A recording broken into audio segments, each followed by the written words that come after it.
This is the second in a pair of videos on simplifying square roots with I.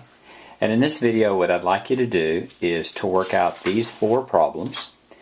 So at this point, write down these four problems and then pause the video. Then after you're done, then let's check your answers and see if you got them correct. So pause the video now.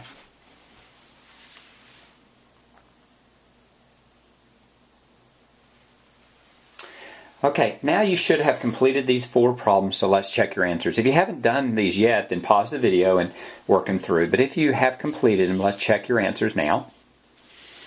And let's see if you got these four answers, these four problems correct.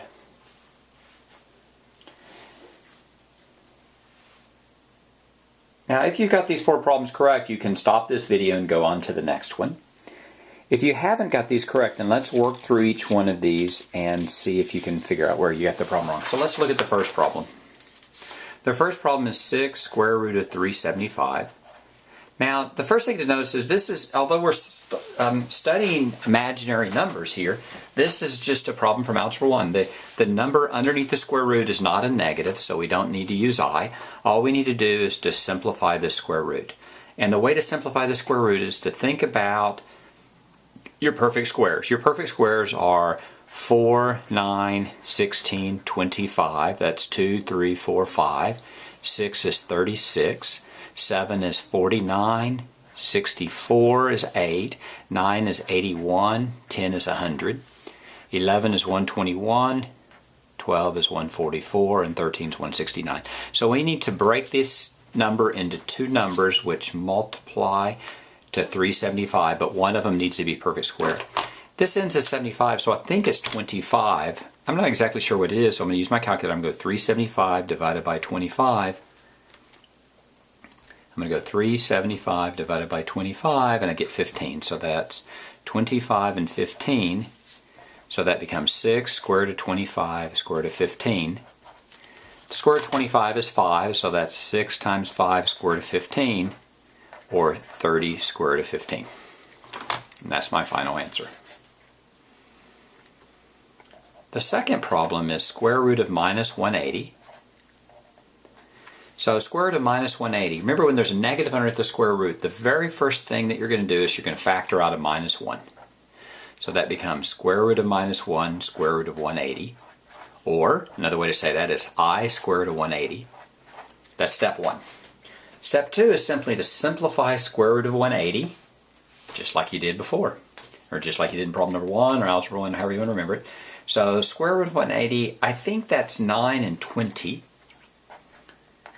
If I wasn't sure, I could use my calculator, right? 9 is a perfect square right there. 9 and 20, so that becomes I square root of 9 square root of 20. So that becomes I times 3 times square root of 20. Or 3i square root of 20. And it looks like I'm done. I'm not actually done because square root of 20 can be simplified further. Square root of 20 can be broken up into 4 and 5. So that's 4 and 5. So then I have 3i square root of 4 square root of 5. Square root of 4 is 2. So I have 3i times 2 times square root of 5. Or 6i square root of 5 is my final answer.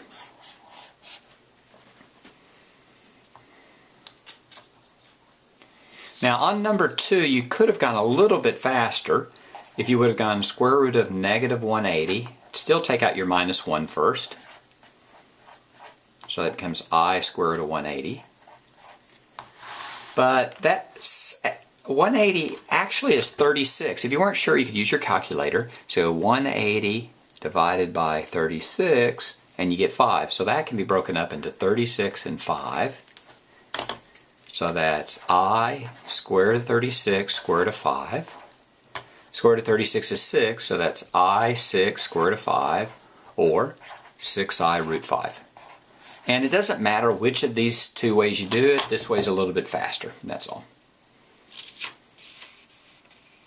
Let's look at the third problem, which is a little bit more complicated. That's 7 square root of minus 224. Now 224 I just can't do in my head.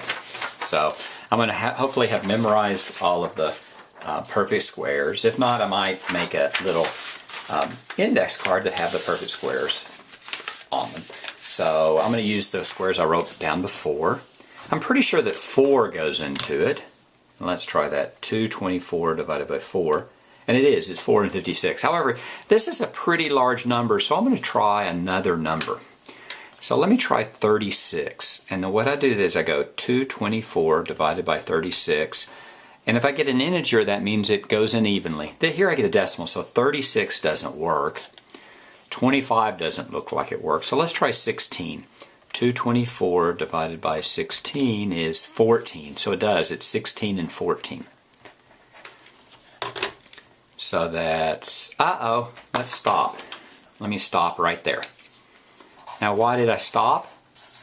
Well, the very first step, notice that I have a negative under the square root. So the very first thing that I'm going to do is take out the minus 1.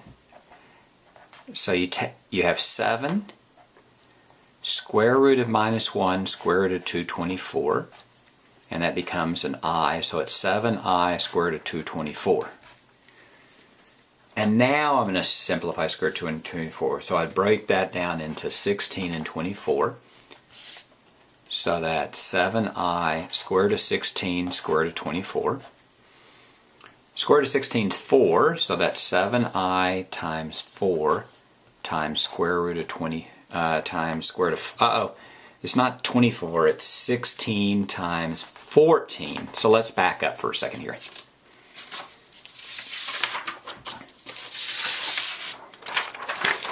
So here, first you factor out the minus 1 and 224, then you break that up into 16 and 14. So you have 7 times I times square root of 16 square root of 14. Square root of 16 is 4, so that's 7 times I times 4 square root of 14. And now you're going to multiply everything that's outside. So 7 times I times 4 is 28i. 28i square root of 14. Now, I'm not 100% sure that I'm done. I still have to see if there's any perfect squares that go into 14.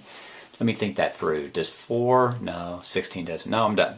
That's actually my final answer right there. 28i square root of 14. So I want to show you that even though when you make mistakes, it's okay just to make sure that you go back and catch them.